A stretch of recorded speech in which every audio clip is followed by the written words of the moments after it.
Welcome to the Hope After Child Loss podcast, where we endeavor to offer stories of hope to grieving parents and siblings so that they might rediscover life filled with meaning, purpose, and hope.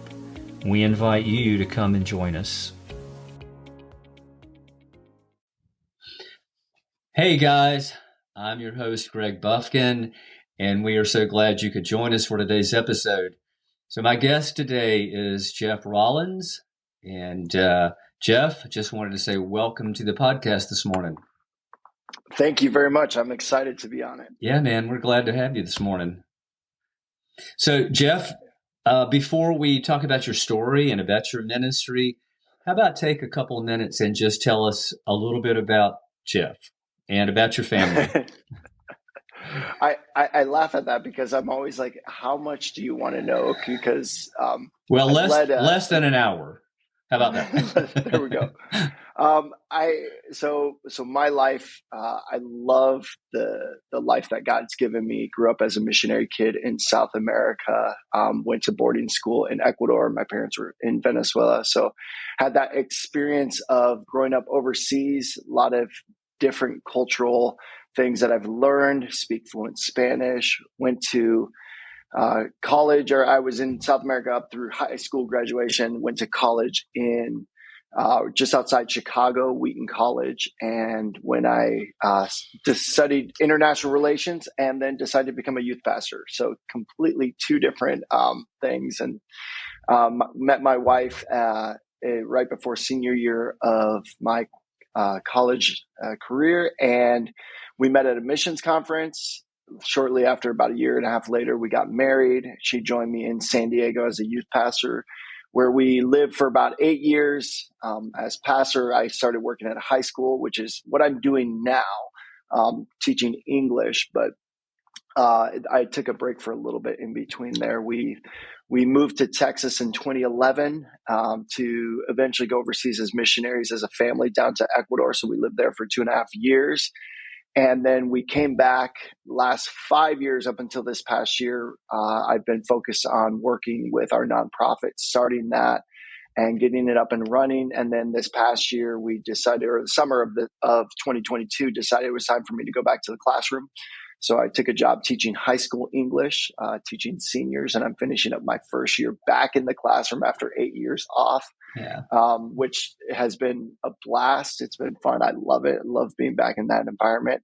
And at the same time, it's been awesome to see what God's been doing through our nonprofit. And so that's our story in a nutshell. Right before moving to Ecuador in 2014 is when our daughter Zoe, at 3 months old, passed away. And so that's a huge part of our story in terms of what God is doing. And so if you want, we can go into that now, or if you have some other thoughts on that before. No, that is absolutely great, Jeff. And I just want to say at the outset here that I'm really glad to be able to meet with you this morning, because it's really more of a rare occasion that I get to talk with another dad who's on a grief journey. It's more often it's the mom. So I'm glad that you're here with me this morning. And so, yeah, two dads who have experienced some tragedy in our lives to be able to talk about that and what God's done. So why don't you just pick up there, Jeff, and just go back and let's talk about Zoe and about the journey that losing her put you and Mackenzie on. Yeah, absolutely. It's one of those things where we're 9 years out. A couple of weeks ago, we actually had a celebration for her 9th Heaven Day. That's what we call the day she passed away. We call it her Heaven Day. Oh. And to be honest, year 9, I think, was a little bit more tough than I thought it would be, even though we're 9 years out. And I think part of the reason was just with different transitions, different life stages, my emotional energy had been pouring into other things. And so I don't know that I prepared myself well enough for year 9 for her Heaven Day. But one of the things that I love, I love to share this story, just because sharing the story of Zoe's loss helps me remember, and the remembering helps me to honor her life, albeit short life, and also honor what God is doing through her death. And those things are really important to me. I think just to go into the story, in February of 2014, we welcomed Zoe into the world. It's funny because she has two older brothers, one that is going to be 14 pretty soon, and then Jace, my other Jaden, 14, and then Jace, who's 12 right now. They're 18 months apart. Both of them were a joy and a gift. And at the same time, before we were pregnant with either of them, we had the name Zoe picked out. We feel like God had given us the name Zoe, which is kind of funny because we even had a friend who had a dog named Zoe. And normally when you have a friend that has a pet named something, you're like, I don't know if I want to name my child that. But we knew right from the beginning. So when we got pregnant with Jaden, it was like, okay, if it's a girl, Zoe's a name. If it's a boy, we're going to have to come up with a list. And then shortly later, 18 months later, Jace came along, same thing. But then when we found out that we were pregnant with Zoe, with a girl, oh man, it was exciting. I think for me too, as a dad, the idea of being the dad to a daughter, there was something about it that I was so excited about. And even to this day, we have Nora now is our Zoe's younger sister. She's 5. And even now, there's a difference in my relationship with my daughter and at the time Zoe too than the boys. Not better or worse, just different. And I love that aspect of being a dad to a girl. There's something about it. And I think God knew in his wisdom that I needed 2 boys first so that I could get a handle on the parenting thing, because Zoe would have had me wrapped around her finger completely from the outset. And she did in a way, but she was born in February 5th of 2014. And we were so excited to have her and welcome her. I think for my wife, Mackenzie, she was excited about the idea of a girl because she loves being a boy mom, but having the world of girl and pinks and purples and all the frills and princesses and all that stuff is beautiful and it's fun. And she was excited about that. And so, we're in the midst of that and just enjoying life. God had given us, it was great. We were in the middle of preparing. Actually, right when Zoe was born, we found out that our church had given us a green light to go ahead and pursue going back down to Ecuador as a missionary, this time as a family. And so we were so excited about that. We were going through our training classes at church every Wednesday night. We were excited, dreaming about what God had for us. For me, it was like a return back to where I grew up. And I kept thinking, man, I can go back to this restaurant, this place, see these friends. And really there was a lot of excitement, a lot of things going on. And we were leading a small group, a Bible study in our neighborhood at the time with neighbors, some who were believers, some who weren't there, where they were there for the community. And they're like, I'm not ready to follow God yet. And yet I still want to be a part of the community. And it was so great because God was just doing this amazing thing, just working in that. And it was beautiful to be able to say, hey, listen, you don't have to believe in God to belong to the community, to be a part of what we're doing Wednesday nights. Just know we're going to talk about God. And they were completely fine with that. And I remember it was probably mid-April, so maybe 2-3 weeks before Zoe passed away. One of the neighbors who was she was like, I'm there, but I'm not ready to follow God yet. I remember we were talking about something, and she can be very blunt in the way she talks. And she shared this statement. She said, look at you guys' life. We're referring to Mackenzie and me. She said, of course you follow God. Your life is perfect. Now, obviously, she didn't mean perfection. Right. It was one of those things that afterwards, and she didn't mean it in a bad way or anything like that. But she said, naturally you would follow God because you haven't had to walk through anything difficult. And afterwards we kind of sat down talking, and we're like, you know what? She's right. we've not had to walk through tragedy. We've not had to walk through really difficult things.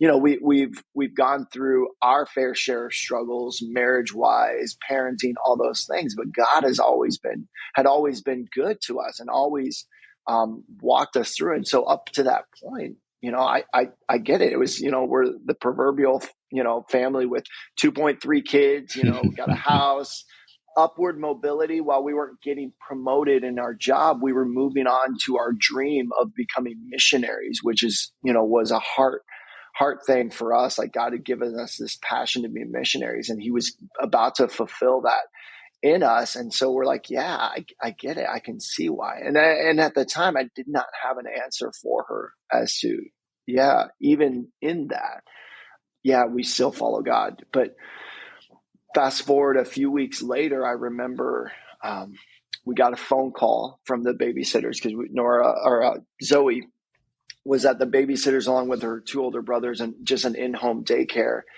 And she called. This is probably about 45 minutes after Mackenzie had dropped the kids off at the daycare because she was working part-time at the Christian school that we were both working at. And she was a college counselor. And so she was only part-time coming in. She came in late and had dropped her off about 45 minutes earlier, gets a phone call from the babysitter who was frantic saying, the baby's not breathing, the baby's not breathing. And so, Mackenzie called me. I was running some errands because I had a half day based on my class schedule. And it was actually a Wednesday night where I was switching cars with my mom so that she could pick up her grandkids and we could go to our missionary training class. They called it Activate at our church. And we were in the process of doing that. I had traded cars with her and had driven right by the babysitter's house. And even in my mind had thought, what if I just got the kids early, surprised my mom? She would love that. And I didn't stop. Part of it is they were around nap time, I think, at the time. And so in that, but later on now it's like, well, what if I would Zoe still be here? I don't know. So Mackenzie gets this phone call and immediately she calls me. I'm running errands. I was actually about to mail a picture of my mother-in-law with her 3 grandkids. Mackenzie's an only child. So this is right before Mother's Day. So I was getting ready to mail this picture to her. And I remember Mackenzie calling me and saying, Jeff, get to the babysitters. Zoe's not breathing. 911's on its way. And so I remember running out and rushing out. And as I'm running through the parking lot of the post office on the way to the car, I remember just telling God, I said, God, let me hold her one last time. And in that moment, I got this sense of eternity, of heaven. And I think in a subtle way, God was just kind of preparing my heart. I didn't dwell on that, obviously, because I don't think I could have at the time. And so, I started driving. The post office is located right next to the hospital. So I had my windows down. I was driving, probably faster than I should have. I probably was in no condition to drive, but somehow God just kept me there. And I'm just bawling and I'm bawling and I'm just saying, God, what's going on? What's going on? And at the same time, I'm listening for the sound of sirens coming towards me because I know, like, for me, it's funny because normally we think of the sirens as like this something bad's happening. For me in that moment, I knew that sirens meant hope. It meant that there was something, that there was a chance. And so I'm getting closer and closer to the babysitter's house. No sirens, no sirens. And I didn't want to go there, but I think I knew that she was gone. And I remember right before turning the corner to where I could see the babysitter's house and would have been able to see everything that was going on. I remember saying to God, I said, God, if she's no longer with us, we're still going to Ecuador unless you change the timing. We had set up October of 2014 as our time to go. And so in a way, it was almost like God was telling me that more than I was telling him as I reflect back on it later on. But I remember just that confidence in God, like, God, we're still going to push forward. We're going to move through this regardless of what it is. And again, I think it was God giving me that strength. And so I rush up to run into the house, and a sheriff stops me. And he just basically says, they did everything they could, but she didn't make it. And I just collapsed on the grass. And I'm like, what do you do? There's none of the parenting books walk you through what you do when a child passes away. There's no chapter on like, hey, as you're navigating the loss of your child, this is what you do, step one or whatever. And I was at a loss. I had no idea what to do. I had no idea what was coming next. Here in Texas, if a child dies under the age of 2, I believe there's an immediate autopsy. It was a crime scene because they wanted to secure the area, make sure, if there was some kind of negligence or abuse or something like that, that they had the ability to investigate, find evidence, all that stuff. Right. And so I couldn't even go in to see her. I wanted to. In hindsight, I don't know if it would have been good to see her or not, but it wasn't an option.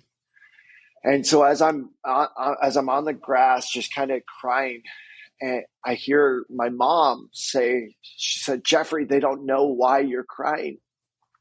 And I look up, and my mom is on the porch holding my 2 boys, because the police the sheriff and constables here had gotten the kids from the daycare and pulled them out, and their parents had picked them up. And then, I kind of looked around, and you could see a lot of people around, neighbors just kind of looking and all this stuff. And so I went over to my mom. I hugged my boys, and I asked my mom, "Can you take them home?" Because my parents lived, at the time, they lived one street over from us, and it was in that same neighborhood.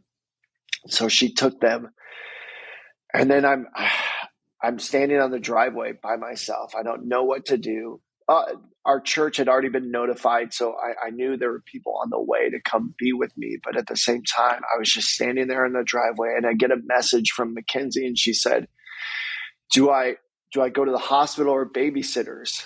And I remember the reply was, "Come here," which in hindsight, it's like, that's a terrible answer because it doesn't give you where, but Right. she knew. Yeah. At the time, and she had somebody from the office. She was smarter than I was. She had somebody driving her home. And so we get home, or she comes there, and she comes up the driveway, and I have to tell her that Zoe's gone. And I'll never forget, as a husband, the tone and the anguish in her voice when she said, "But tell him to try again. Tell him to keep going. Don't tell him not to stop." And as a dad, you feel helpless. As a husband, you feel helpless because you can't. There's nothing they could do. Yeah. She was gone. And yet you still want to hold on to hope that something's going to happen. Sure. And that obviously wasn't the case. And so I just held her, and I remember just holding her, and we cried. And then after a few moments, she paused. She looked up at me, and she said, "Jeff, they're watching." And I said, "What?" And she said, "They're watching us." And she was referring to our neighbors, because some of those that had been part of our Bible study on Wednesday night, she said, "They're watching to see if the God that we say we believe in is strong enough to get us through this loss." Oh, wow. And so now that comment of 3 weeks earlier, of course you follow God because your life is perfect. Now, this is where the rubber meets the road. The question is, okay, we've been talking about this. Now, what do we do? And I think in the moment, I think it was totally God, because I don't think a mom in her right mind, or, well, grief, you're not in your right mind. No, you're not. Your right mind with grief. No. But I don't think a mom would really focus on that aspect of looking at other people watching and talking about God. It had to be God saying, "I've got something bigger than you guys through this." Yeah. And there was comfort in those words.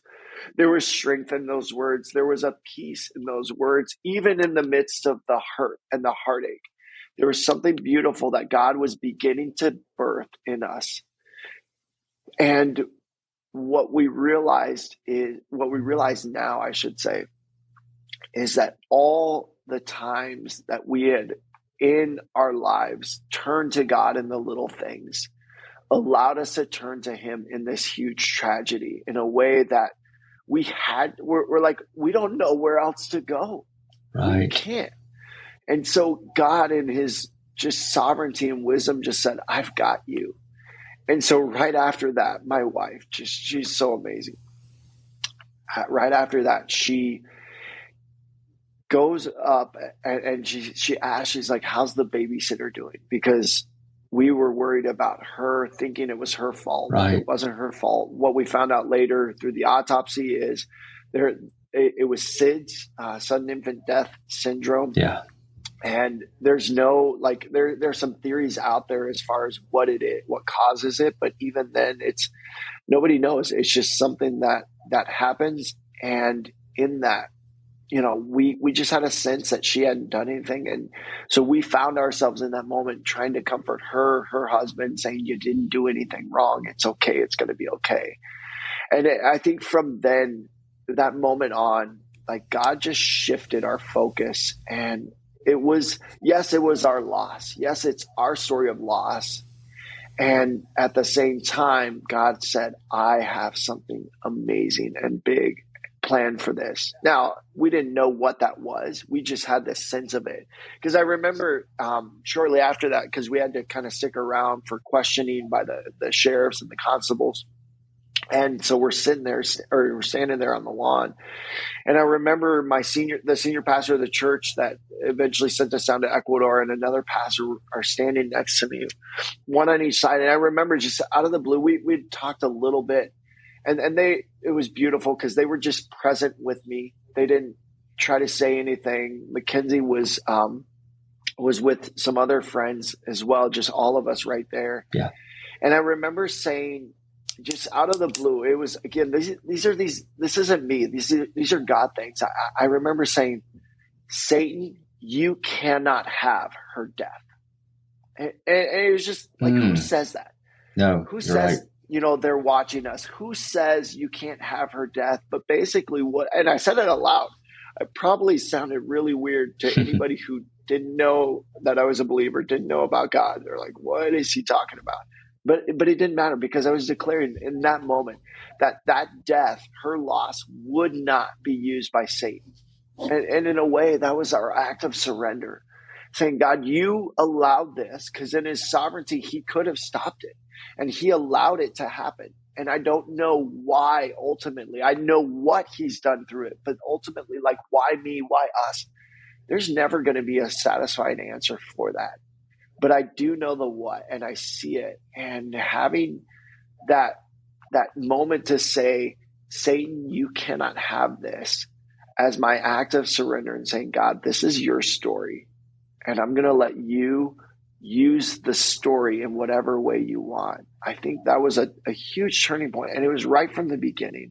But again, this isn't our strength, and nor is this, as people are listening, nor is this to share with people and make them feel bad about the way they walk through grief. Everybody's different in the way they walk through grief. It affects us differently. And it reveals a lot of just whatever's going on inside of us. And fortunately for us, there was a lot of turning to God. And part of it was just the season of life we were in. We had gone through healing for some things internally. We had gone through healing in our marriage for different aspects. Like, God was working before this. He was preparing us to receive Zoe's death in a way that he could then use her story to bring hope and healing in the midst of loss to other families who found themselves walking through that same tragedy later on. But that wouldn't be years down the road. And I think one of the, just to kind of conclude the portion of our story of loss, one of the things he also gave us was that focus of going to Ecuador as missionaries. God knew that he had called us to missions. And like, for me, it was in 5th grade, and then I kind of forgot about it until summer before my senior year of college. But for Mackenzie, it had been early on as well. And we met at a missions conference. Our hearts had been to be missionaries. And God said, I know that that's your heart, because I put that in your heart. And I'm going to give that to you 6 months after your loss so that you can have that focus to keep moving forward. And so it's almost like God gave us the desire of our heart, knowing that we would need the 2.5 years down in Ecuador to come together as a family, to heal, to walk together, so that we could come back and then start a nonprofit to walk with other families who've experienced child loss. Man, there's so much in that story, Jeff, and it's a testimony. One of the things that I've heard is the testimony of, even unbeknownst to us, how God is working in our lives all the time, even when we can't see it, when we can't feel it, preparing us for what's ahead. And thankfully not giving us a view of what's ahead always, because he knows that we probably couldn't handle it, but loving us enough to start that process of preparation for what he knows we're facing. And, Jeff, one of the things that I want to go back to that you said early on, you made the comment that when you lost Zoe, as a dad and as a husband, you it's our job as dads, it's our jobs as husbands to protect.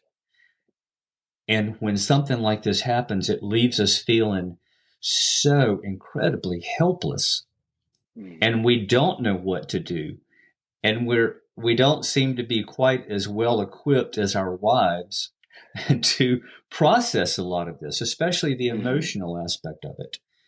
So, Jeff, when you look back at that time, what do you think was the hardest thing? Because there are dads out there now that are listening, and there are moms that are listening who are watching their husbands go through this grief journey that looks very different than theirs sometimes. So what did that look like for you? How did that play out? Because grief isn't just an emotional journey. It's also mental, and it's physical, and it's spiritual.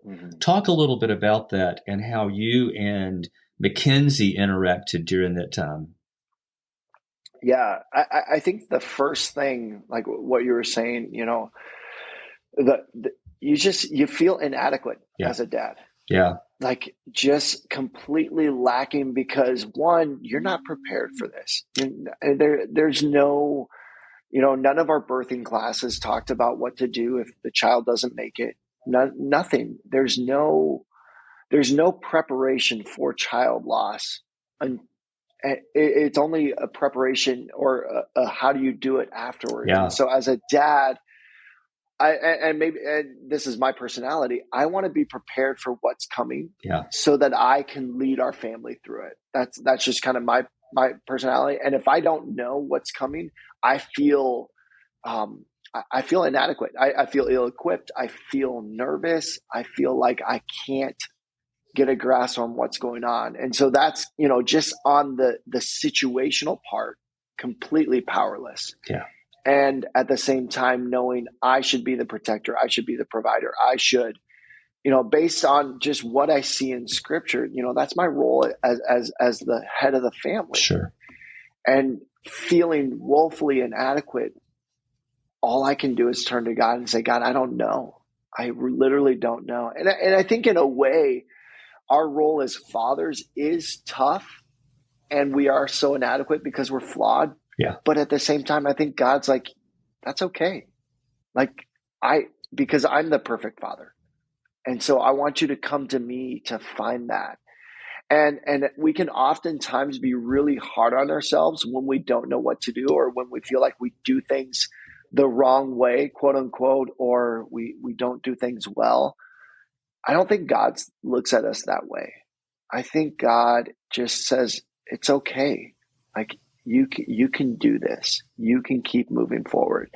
If you turn to me, I can walk with you through that. And so what I had to do, first of all, was come to grips with, this is out of my control, and there's nothing I can do to change the situation.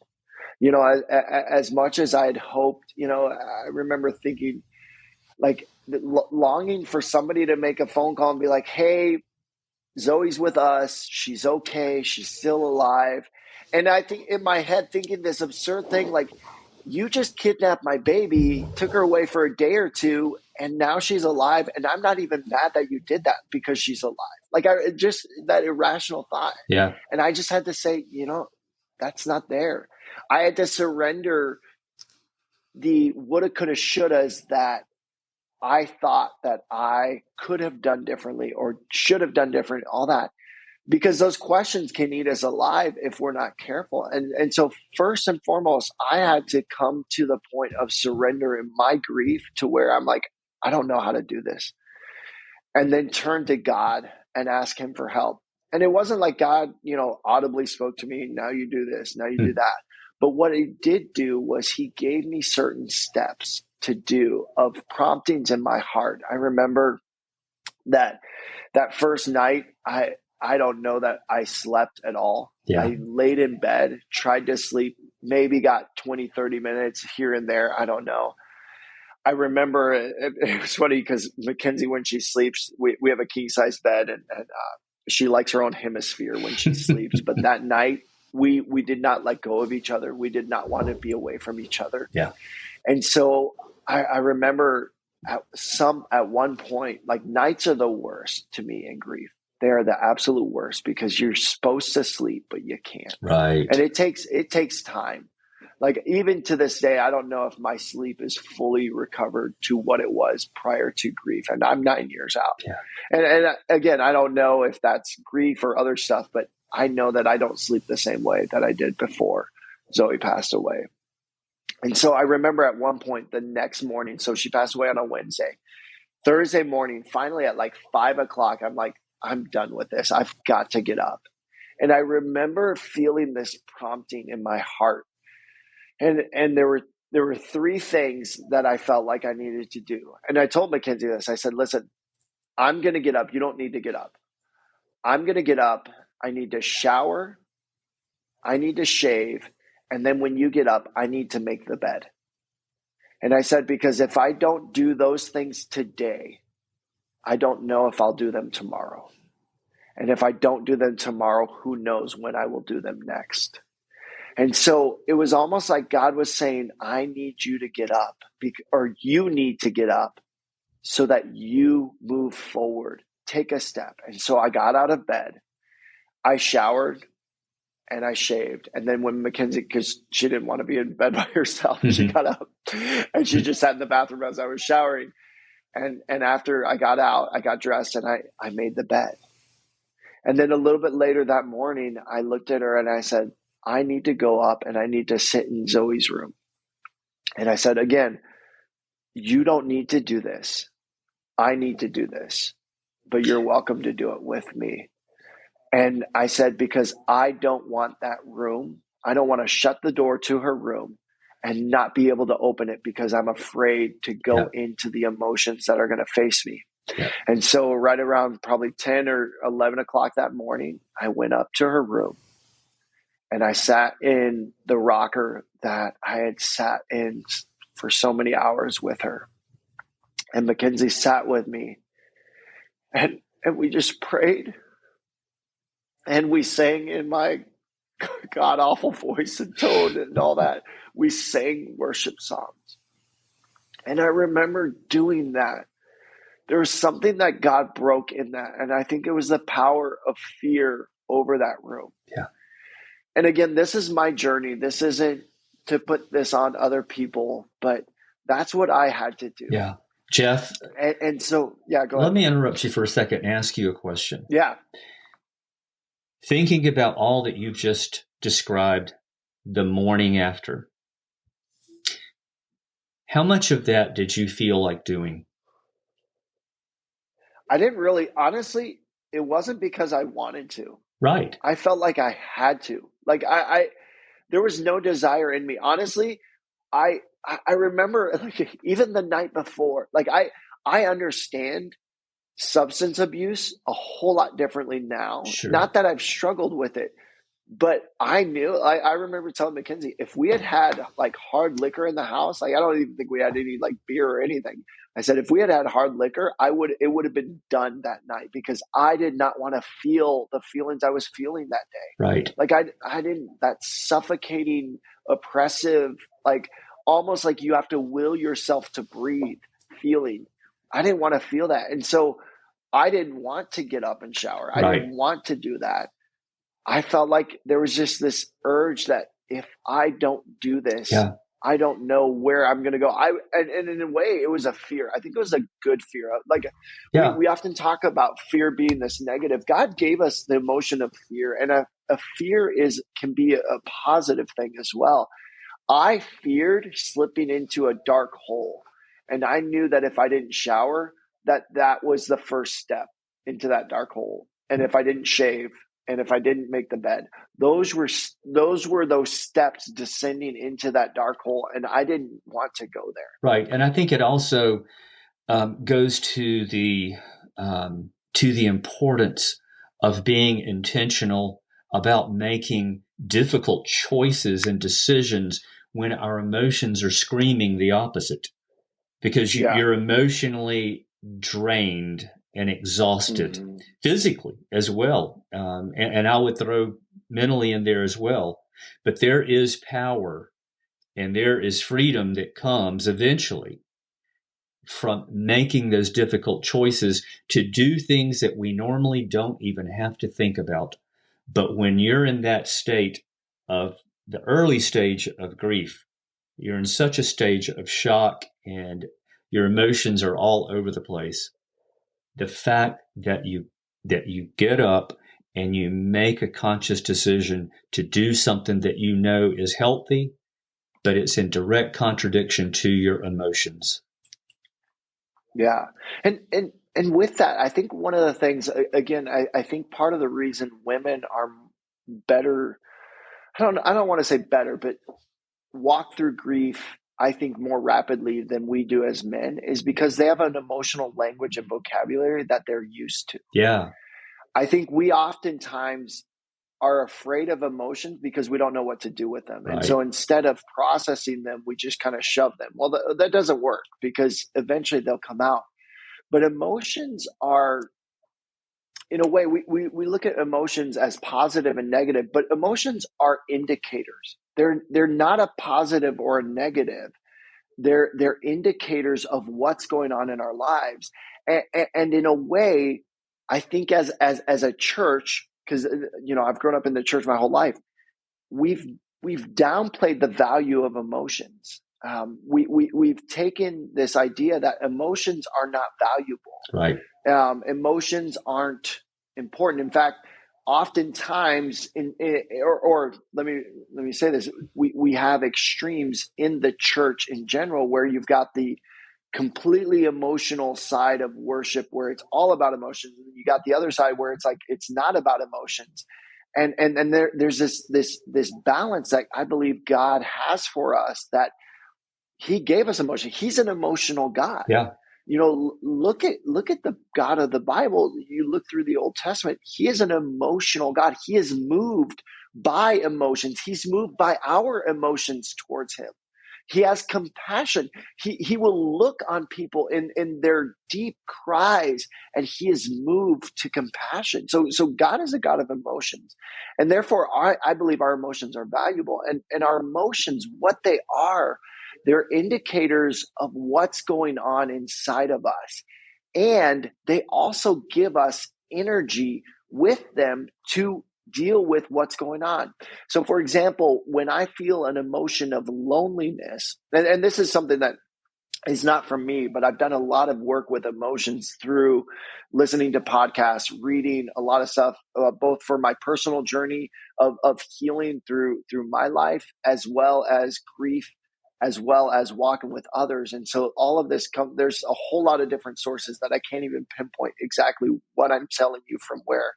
But emotions give us energy to deal with that which is going on inside of us. So when I feel lonely, I have a desire to be with somebody else. But that desire to be with somebody else isn't to listen to them share with me. It's for me to share with them so that I feel heard, that I feel known, that I feel listened to.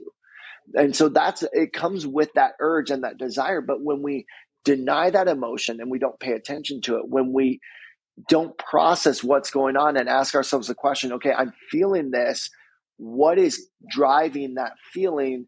Oh, I feel alone. Therefore, I need to, and then we begin processing, take steps. Then if we don't do that, we're just going to shove the emotions down. We're going to stuff them, and we become afraid of our emotions, and our emotions then eventually dominate us, because emotions are meant to be processed. They're not meant to be stuffed down, because if they're stuffed down, they will come out, but they will come out in ways that we never intended. And oftentimes that comes out as anger, fear, and anxiety is unprocessed emotions. Now, not all of it, clearly, I'm not saying that, but a lot of times the fear, anger, or anxiety that we're dealing with in our lives stem from unprocessed emotions that we have. And so as men, we have that barrier of, well, men don't cry, men don't, all the stupid stereotypes. And it's like, Yeah. are you kidding me? Like, to me, Jesus is the ultimate man, and we see him moved with compassion, like over and over again. We see him angry, we see him all the emotions, and Right. it's like, this is the God that we serve. Why are we denying the emotional part of our lives as well? God is a God of emotions, and as a father, God is a God who is aware of his emotions, and his emotions actually help him move towards whatever it is. I don't know if help is the right word theologically, but he is moved by his emotions, and his actions come from that. Oftentimes we say, hey, emotions are a terrible decision maker. And while we don't want to make decisions based on our emotions alone, we want to factor in the facts and the emotions that we're feeling, and together with those things, make a decision on what's going on. And so Yeah. the hard part is grief. Your emotions are all over the place. But at the same time, that's also an invitation to say, okay, what is God saying? What is he doing? How do I move forward with this? And that's kind of where we find ourselves with a lot of the families we walk with, is helping them in that. Yeah. And part of that, don't you think, comes from making the decision to lean into it instead of running away from it. Yeah. And Yeah. part of it, I think, is, and it's hard to do when you're so emotionally shattered, is to actually carve out time and be still before God, and Yeah. let him heal us. Not a one-time healing, but as a beginning place and a continuum on that healing journey, because it's not just a grief journey. As you lean into God and you allow other people in your life, lean on them and let them lean into you, then there is a continuum of healing, and the two can Yeah. coexist, where you can have hope and you can have joy and you can have fellowship in the midst of that grief journey. It's not on the other side of it, because there is no other side. It's a continuum. And to your point you made a minute ago, Jeff, I think it's an indication of the maybe how we have um, Americanized Christianity, particularly as it relates to men. To your point that, we're brought up in a culture where men don't cry. Men are tough. We don't, we don't deal with emotions. We just tough our way through it. You can do that for a while. But as you said, if you don't embrace it and lean into it and process it, it'll catch you eventually. Mm-hmm. Yeah, it's so true. And so one of the things, like when we're walking with families, one of the biggest things that causes physical isolation in families that are walking early on in their grief is they say, I'm afraid, and it's some sort of variation of this statement. I'm afraid to go to this event because I'm afraid of my emotions and I don't know what's going to happen. And so what we say is, okay, absolutely. First of all, that's completely normal. Grief is so random at times Yeah. that it's like, I have no idea when my emotions are going to come out. And that's okay. Yeah. That's part of the nature of grief. And so what we, one of the things that we say is, So if you're going to go to an event, and this is part of, we do each year, we do holiday tips on how to navigate the holidays, because those are the roughest times, I think, or some of the roughest times with emotions, because you have to be around people that sometimes you don't necessarily want to be around, or you have to be around people that don't know how to be around people who are grieving. True. And so, and this is, again, I don't mean to, that's not to be offensive to those who they just don't understand. They don't get it. And so, one of the things that we say is, if you feel like you're going to go to a place where you're not sure if you're going to lose it, and what I mean by lose it is just break down crying, then find a list. Like we even have a Spotify list for Hope Unshakable. Like, it's called If You Need a Good Cry. And so they're all songs that kind of lead you into that emotion of just crying and surrendering to God, so that you can get out those tears that are going on inside of you, and you can express them in a way where you're safe. So for my wife, she would do this. She would, before going to an event or something where she knew she was going to cry, she'd put on the playlist as she's driving, or she'd be running errands and she'd put on a playlist. And then she would just start crying in the car by herself, where she knew, like, okay, I can handle this here. And then she felt like she had the margin or the space, because she's emptied out those emotions. Now she has room to be able to walk into the setting and be able to carry some of the weight of what she's going to receive in this company of others, as far as emotions and all that is concerned. And so that it's an invitation to lean in. In fact, I was just listening, today, there's a great podcast. I highly recommend this podcast.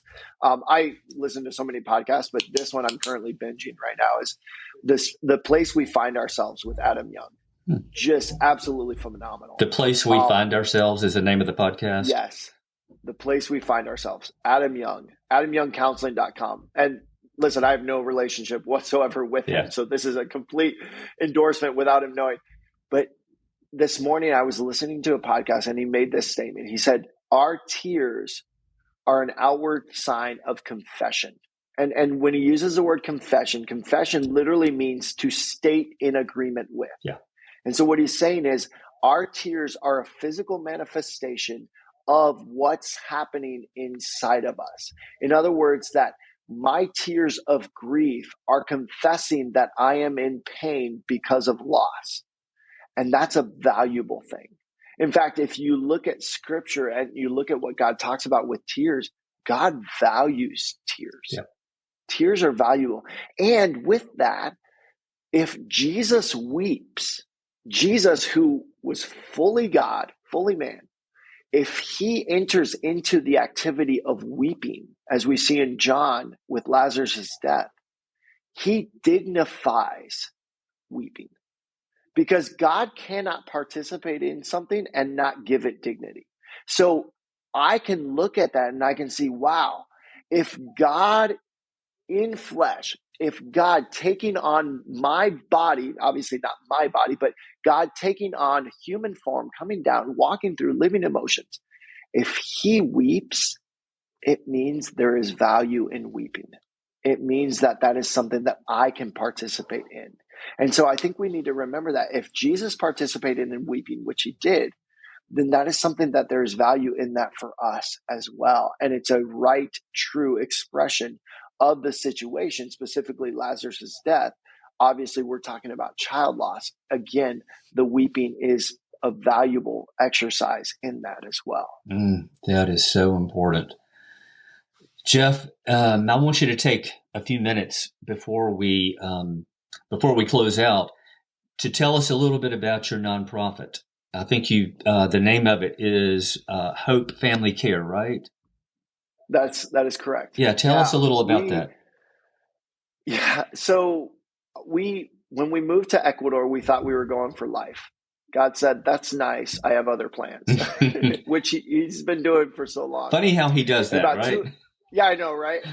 About 2.5 years into being down, or about 2 years into being down there, we kind of found ourselves kind of struggling a little bit with finding traction. And part of that was our church had sent us down to help start a discipleship multiplication movement and this beautiful vision of rapid growth, rapid gospel sharing, lots of numbers oriented. And there's a beautiful thing in that. And that was something we were really excited about. But what we found ourselves doing more in Ecuador was sitting with people in their brokenness and wanting to walk them to a place of healing and wholeness in that. Yeah. And we realized that the vision that the church had and the heart that God had given us after Zoe's loss were kind of not incompatible, but it didn't fit with what the church wanted then. And so after about a 6-month period of trying to figure out, well, what does this look like? We finally made the tough decision that we need to come home. And so the church, I mean, we love the church. If you're in the Houston area, it's in the Woodlands area, actually north of Houston, Woods Edge Community Church, absolutely great church. They said, okay, come home. We'll give you about 6 months pay to figure out what to do. And so we moved home back to Texas. We had no idea what God was calling us to. I was applying for jobs as a pastor, campus minister, different things. But all the meanwhile, we kept meeting with families who had experienced child loss, because when you experience child loss or when you experience anything and you walk through it in what others perceive as a healthy way, you become the go-to for whatever it is. So if you walk through cancer well, others in your circle of friends who find themselves either walking through cancer or knowing somebody else, they try to either connect with you or connect that person with you, because there's that shared experience. It's part of why God created us to live in community. Absolutely. To comfort those with the comfort we've been comforted with. Yep. Very and true. God created that.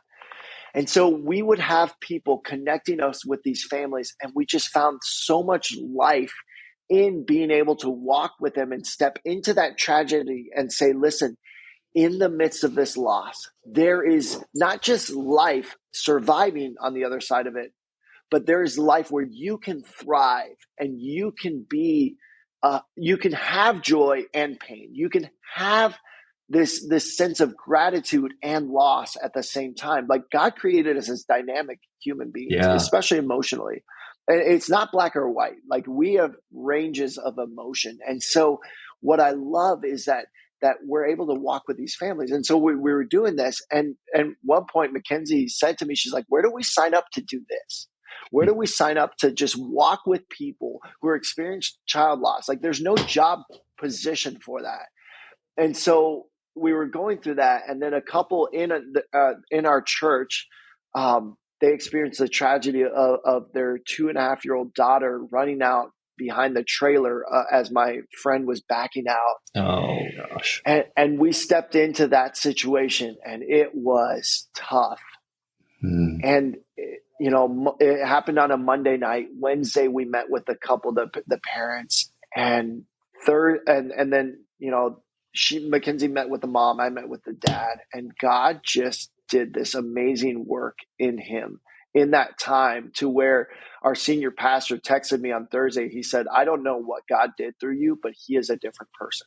And even his wife said, to this day, he is not the same man he was when you two walked out onto the porch. And as we were leaving that time, we knew God had done something. We didn't know what. And Mackenzie looked at me and she said, I think this is what we have to do. And so through then, this was June. And so by August, we were filling out paperwork to become a nonprofit. Hope Family Care Ministries, Inc. is the full title. Hope Family Care for short. www.hopefamilycare.net is our website if you want to go on there. And what we do, we started off focusing on child loss, and God gave us this vision because that's our story, to walk with other families in the midst of their loss and bring hope and healing, because that's what he did for us through another family, another couple that was in our lives right after Zoe's death. And there was no set structure. It was just, hey, come alongside them. Well, over time, God has developed it into where we send out hope bags to families who've experienced child loss. We send out sibling hope bags to the brothers or sisters who are walking through the death of their brother or sister. And then we do retreats for the entire family. So while Mackenzie and I are working with the parents, we have a sibling grief coordinator who's somebody who's experienced the death of a sibling, walking through siblings, usually ages 4 to 12 is the younger portion. And then anybody older, 13 on up, they usually split between us and a couple sessions with the sibling grief coordinator. And so it's great because we're able to have this retreat where the whole family can come together and have the same language of what we're doing. And then the last part, God put on our hearts to write a curriculum, small group curriculum called Hope Unshakable. And it started off specifically for child loss. So we have Hope Unshakable Child Loss, and it's a 9-week curriculum that walks you through child loss. And the beauty of it is it's not a Bible study per se. It's more of, hey, here's some aspects of grief. Here's some aspects of scripture that can help you. Here are stories of others that you can see, and how is God at work?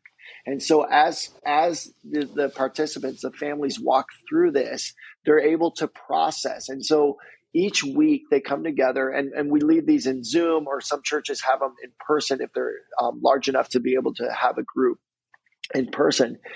And they come together and they process their emotions. And that's the beauty of it, is as there are questions that are asked, but sometimes the topic of conversation is something completely different. I remember one group we were leading in person. It was, how do you respond to people on social media when you feel like they're just being insensitive?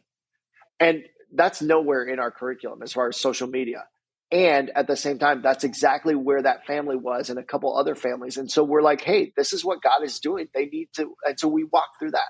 So it's more about processing your loss and where you are on your grief journey with those around you than it is going through and working a curriculum per se. And so that's the beauty of it. And great that God's been all over this as far as him writing it, because as we're translating all of our materials into Spanish, I'm looking at these questions. These are questions that you can ask yourself 6 weeks out, 6 months out, 6 years out, and your answers are going to be different. And it's because God has put on our hearts to be able to do something where they can revisit it over and over again and be able to walk through their loss in such a way that they can keep going back to these principles and these truths that God has given to them. So we have Hope Unshakable for child loss, but we also have it for sibling loss. So that would be adolescents through adults who are experiencing loss. We have a group, Zoom groups for those. We also have a child loss or a sibling loss for kids version, where it's Hope Unshakable for kids. And that's an activity book for parents to be able to walk their son or daughter, whose ages probably 4 to 12 would be appropriate, through different activities of loss. We have a grandchild loss for grandparents who are walking through the loss of a grandchild. We just recently published, in partnership with Songs in the Night, a ministry to widows. We published spouse loss, and then we're in the process of writing Hope Unshakable parent loss. And all of those are grief-specific or loss-specific grief groups that we will eventually have meetings going on in Zoom. And then finally, one of the things that God laid on our hearts is Hope Unshakable Grief Care, which will be a general loss. Hope Unshakable loss, the loss-specific ones, all have the same chapter topics. Obviously, stories and some of the articles are a little bit different because it's loss-specific. But Hope Unshakable Grief Care is going to be a completely different curriculum that's designed for general grief. And so the idea eventually is to equip churches to be able to host grief care groups, Hope Unshakable grief care groups, where they can do a general grief. And so maybe a church is 150, 200 people, cannot have a loss-specific group because they don't have enough losses to form a grandchild loss. But they can have a group where there's general loss involved, and they can go there. And then from there, those participants can plug into an online Hope Unshakable loss-specific group, either grandchild loss or child loss or sibling loss. Or from our Zoom groups, that are loss-specific, they can then plug into a general grief and walk with others, or get plugged into a church that's local that offers that as well. And so that's our heart behind all of that. Some of it's still in the works. And then all of this, my heart, because my heart is still in South America. Part of me will never leave there just because of growing up there and having been missionaries with our family, is we're moving into Spanish with this. And so we've got our child loss translated into Spanish, and we've got groups going for that. We're starting sibling loss in Spanish. But one of the things that God's doing for us now, personally, my wife and I in the ministry, is we are more pouring into our leaders of these groups through monthly Zoom calls. And so we're doing that, and we're raising up leaders to lead these groups so that they can be the point people in their communities and lead the online Zoom groups. Yeah. But then also we've got a Spanish side where we've got couples in Ecuador, in Venezuela, in Colombia, in Mexico. I think we've got a couple in Costa Rica that's about ready to come on board as the Hope Unshakable or Esperanza Inquebrantable leaders for that in Spanish. And God's given us a vision of what it's going to look like to begin Hope Family Care or Hope Unshakable Ministries in Latin America as well, to be able to address the need for us to walk through grief well. Because ultimately, as a church, as people, the one thing that we will all experience is death in one way or another, either our personal death or the death of a loved one. We will all experience that. I mean, you know, what's the saying? The only two certainties are death and taxes. Well, there are a lot of people that are evading taxes. So they're not even doing that, but you can't escape death. And so as a church, if that's a non-negotiable, what are we doing to equip our people to walk through this well? Because if we don't, there's a lot of things that the enemy wants to speak into about death that aren't true. But if we can begin speaking truth and showing God's redemptive power through death and through loss, then that'll be huge. Oh, man. That is such good stuff, Jeff. I love hearing what you guys are doing and what's on the horizon, both as you try to connect with churches, because I think that is so important to help the church be able to come alongside people. But in order to do that, there has to be a better understanding of what that journey is like and what that impact is like. So thank you guys for what you're doing. And if you're listening and you would like to know more about Jeff and Mackenzie's ministry, you could check it out at their website, hopefamilycare.net.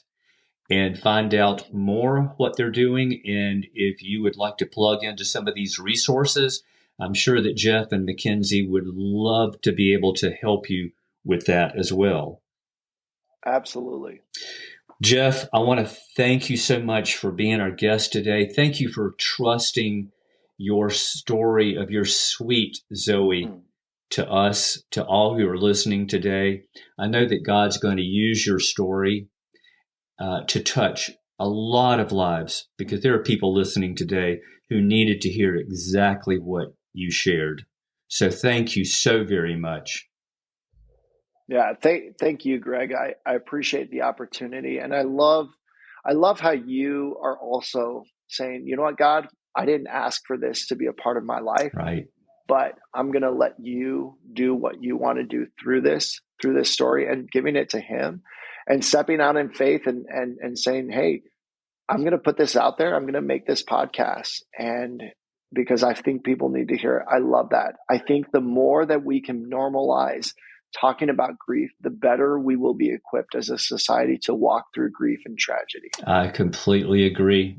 And I love the truth of Romans 8:28, that in all things God works for good. You can't see it initially, but when you're able to look back and have that perspective, it is so amazing how He does that when we let Him. Absolutely. Well, Jeff, thank you again. You are welcome. Thank you for the opportunity again. My pleasure.